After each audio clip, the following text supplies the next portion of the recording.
Bom dia, pessoal. Mais uma aula de ciência. Hoje a gente vai começar a falar sobre dinâmica, conteúdo que está presente no capítulo 8 do livro didático de vocês e que eu dividi em 3 aulas, certo? Bora lá. Bom, nesse capítulo a gente vai conhecer as contribuições de Newton para a mecânica, que são expressas em 3 leis conhecidas como lei de Newton, certo? E através dessas leis nós vamos compreender que peso e massa são grandezas diferentes, certo? Nós vamos aprender a distinguir peso de massa, que muitas vezes no cotidiano a gente acha que é uma coisa só. A gente vai aprender a distinguir essas duas grandezas, certo? Bom, vamos na primeira abordagem, considerar a massa, uma propriedade dos objetos que pode ser determinada com o uso de uma balança de 2 pratos, como essa que a gente pode ver aqui, certo? O primeiro passo para determinar a massa de um objeto é a escolha do padrão. O padrão de massa mais conhecido e utilizado é o quilograma, simbolizado por kg, certo? Pessoal, se dissermos que um objeto possui massa 1 kg, significa dizer que ao colocá-lo em um desses pratos da balança, o equilíbrio será estabelecido, pondo no outro prato um objeto padrão de massa também de 1 kg, certo? Se dissermos que um objeto pesa 2 kg e colocarmos ele em um dos pratos da balança para alcançar o equilíbrio, precisamos colocar no outro prato da balança um objeto também de 2 kg ou 2 objetos de 1 kg, certo? Para a gente conseguir esse equilíbrio. Então, como a gente pode ver aqui nessa imagem, a tonelada e o grama são respectivamente múltiplos e submúltiplos importantes do quilograma, certo? Então, nós temos aí essas unidades de medida. Agora, vamos falar sobre grandezas escalares, certo? Grandeza é tudo aquilo que pode ser medido. Existem grandezas que estão totalmente caracterizadas quando informamos o valor numérico e a unidade em que foram medidas. Assim, por exemplo, se dizemos que a temperatura de uma sala é 25 graus Celsius, utilizamos o número 25 e a unidade graus Celsius, que está representada aqui entre parênteses. Da mesma maneira, ao dizer que a massa de uma pessoa é 70 kg, informamos o valor numérico de 70 e a unidade quilograma, certo? Que está representada entre parênteses. Então, grandezas que estão totalmente expressas por um valor numérico seguido de uma unidade são denominadas grandezas escalares, certo, pessoal? E são exemplos a massa e a temperatura, certo? Há, por outro lado, grandezas que precisam de mais que apenas uma unidade para estarem caracterizadas, certo? Precisam mais do que um número e uma unidade para estarem caracterizadas. É o caso dos deslocamentos, pessoal. Vamos falar agora sobre grandezas vetoriais. Bom, grandezas vetoriais têm módulo, direção e sentido. Vamos designar o deslocamento desenvolvido na busca de um tesouro do seguinte modo: caminhar 4 metros para norte, caminhar 4 metros para leste, caminhar 2 metros para sul, caminhar 3 metros para oeste e caminhar 2,82 metros para sudeste, certo?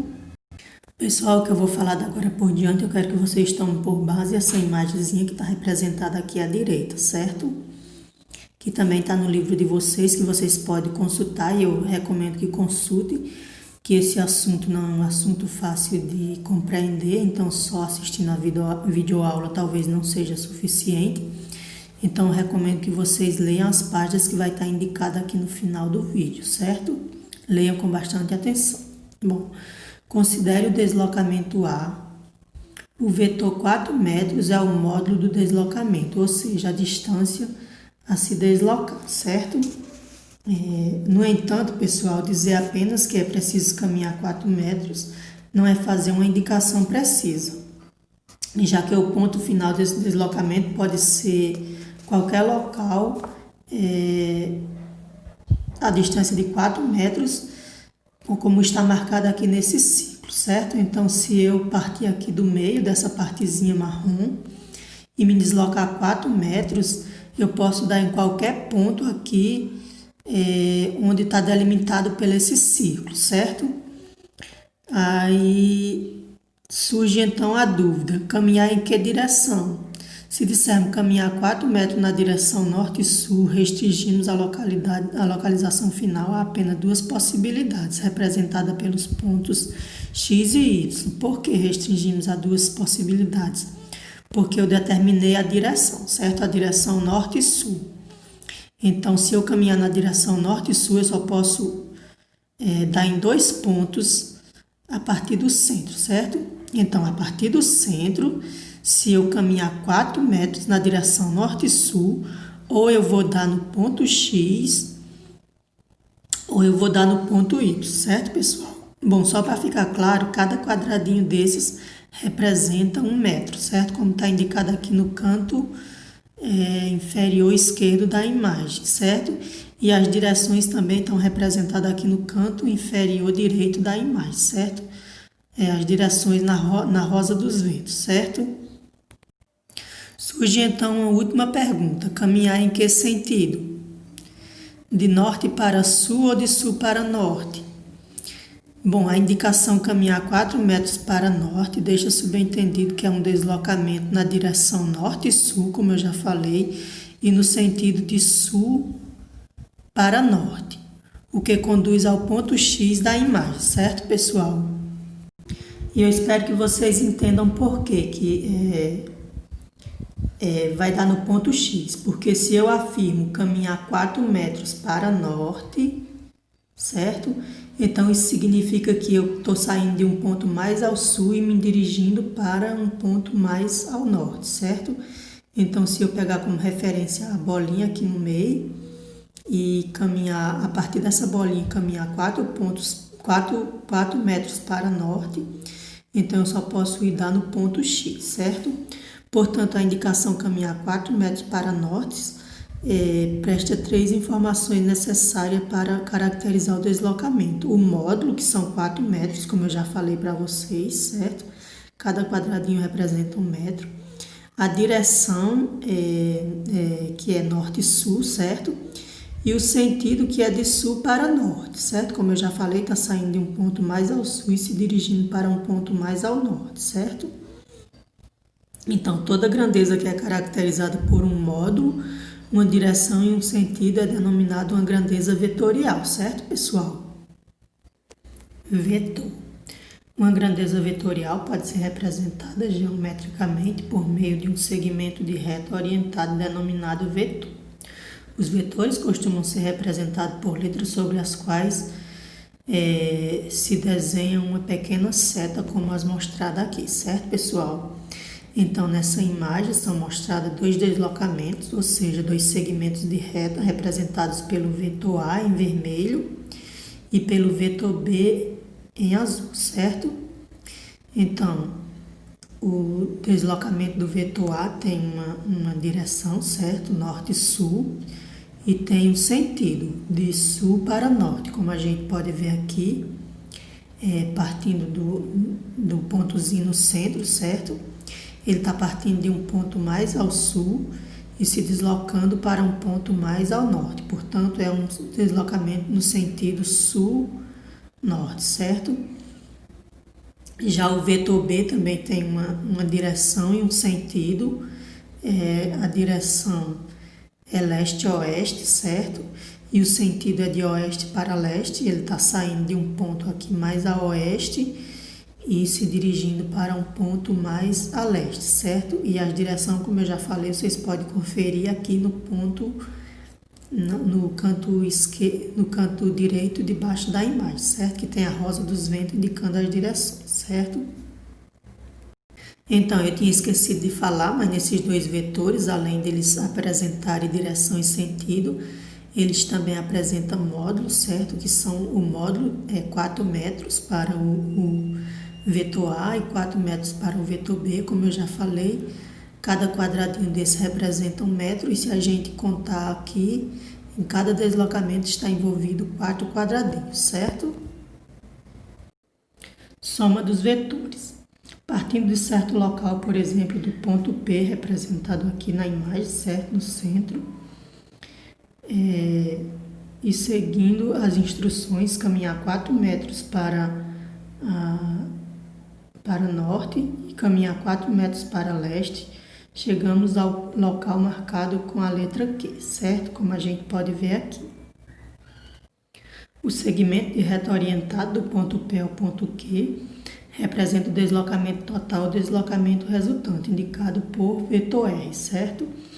Então, a soma do deslocamento A mais o deslocamento B me dá é igual a um deslocamento resultante, certo? Representado pelo vetor R, que está aqui ligando o ponto P ao ponto Q, certo? Então, a distância representada pelo deslocamento A mais o deslocamento B é igual à distância representada pelo deslocamento R, certo? Ou seja, a soma do vetor A mais o vetor B é igual à soma do vetor R, certo? Esse desenho também mostra o que aconteceria se o deslocamento B fosse realizado antes do deslocamento A, certo? Deixa eu voltar aqui o slide para a gente ver o primeiro caso.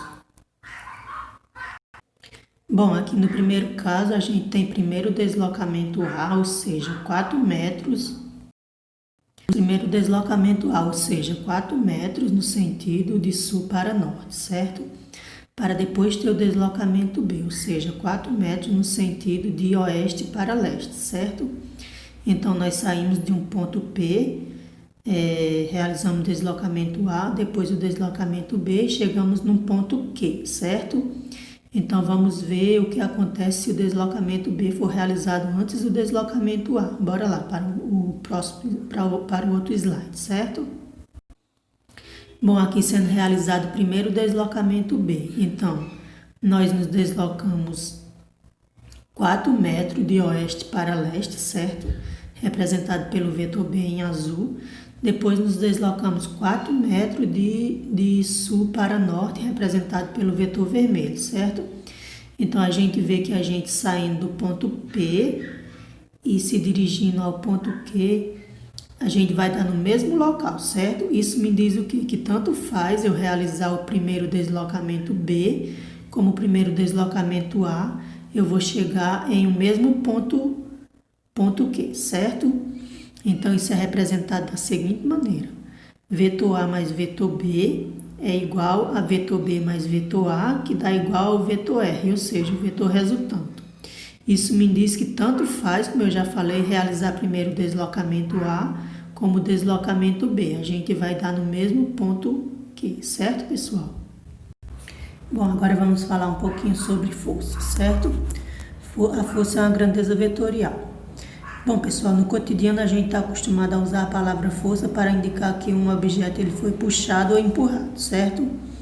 Uma força é capaz de alterar a situação de repouso ou de movimento de um corpo, de deformar um corpo ou ainda de anular a ação de uma outra força, certo? Quando aplicamos uma força a um objeto, ela é aplicada com certa intensidade, ou seja, um módulo em certa direção e em certo sentido, certo? Força é, portanto, uma grandeza vetorial, certo, pessoal? Pessoal, eu peço desculpa a vocês aí pelo barulho que fica pegando no vídeo, certo? É que aqui qualquer hora que eu escolher para gravar não tem jeito, é desse jeito, é cachorro latindo, eu tenho que ficar parando o vídeo de instante em instante, é uma porcaria de uma construção aqui encostado, batendo martelo e tudo mais.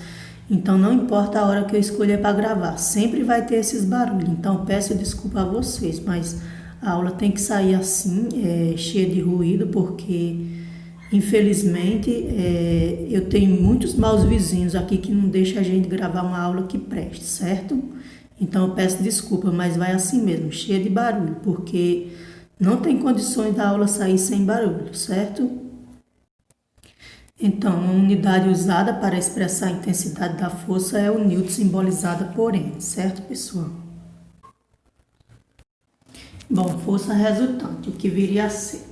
Imagine 2 pessoas tentando empurrar esse caixote que está representado na imagem, apoiado no chão, certo? Se cada uma delas aplicar uma força de 100 newtons, poderemos somar vetorialmente ambas as forças a fim de obter uma força resultante, certo? ou seja, a força cujo efeito equivale ao efeito das duas forças somadas, certo, pessoal? Conforme mostrado, conforme mostra os desenhos abaixo, como a gente está vendo aqui, a força resultante depende da direção e do sentido das forças de 100 N aplicadas ao corpo, certo? No primeiro caso, nós temos as duas forças de 100 N aplicadas no mesmo sentido, certo? Então, a soma das duas vai me dar 100, uma força de 100 N, certo? 100 mais 100 somado. No segundo caso, nós temos cada uma das forças de 100 N aplicada em sentidos opostos, certo? Na mesma direção, mas em sentidos opostos. Então, se são duas forças de 100 N aplicadas em sentidos opostos, então elas se anulam, certo? A resultante nesse caso vai ser nula. No terceiro caso, nós temos duas pessoas empurrando, aplicando força de 100 N aí em ângulos diferentes, certo? Aí esse terceiro caso já é bem mais complicado, envolve raiz quadrada e tudo, o livro colocou aqui como demonstração, mas a gente não vai trabalhar isso aqui, porque como eu já falei para vocês, é um cálculo bem complicado, envolve raiz quadrada e tudo, e provavelmente vocês vão ver quando estiverem estudando a física mesmo no ensino médio, certo, pessoal? Então, aqui as páginas que vocês têm que ler do livro, certo? E duas questões que vocês têm que responder, duas questões que eu elaborei bem simplesinhas, certo? O código da turma. E as duas questões é só para dizer o que é grandeza escalar e citar exemplos, e o que é grandeza vetorial e citar exemplos. Então, essa foi a nossa aula de hoje. Como sempre, espero contribuir para o conhecimento de vocês. Mais uma vez, eu peço desculpa pelo barulho e digo a vocês que é impossível gravar uma aula sem ruído aqui em casa, certo, pessoal? Então, eu peço desculpa. Tchau e até a próxima.